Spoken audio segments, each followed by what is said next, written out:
C'est une exclusivité et c'est seulement ici. Professeur Catherine Adamsbaum, bonjour. Bonjour. Vous êtes chef du service imagerie pédiatrique à l'hôpital Bicêtre à Paris. Comment est-ce que l'on peut définir le syndrome du bébé secoué ?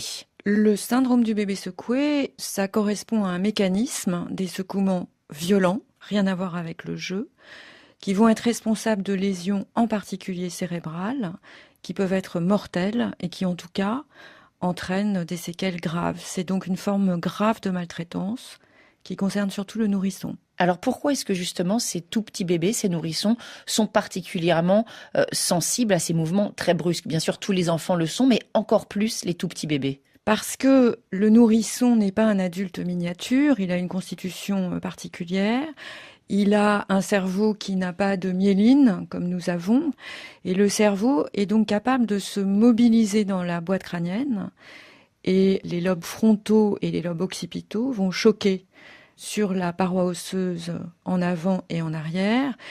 Le cerveau va saigner parce que les veines qu'on appelle les veines ponts vont se rompre. Elles ne supportent pas cette mise en tension très importante.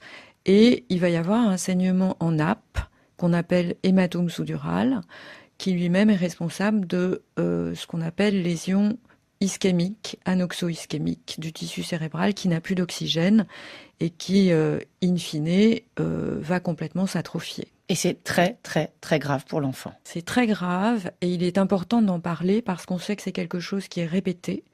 C'est en général un adulte excédé par des pleurs souvent. Et l'intérêt d'en parler, c'est de prévenir et d'avoir d'autres attitudes quand on est excédé lorsqu'un enfant pleure. Appel à témoins.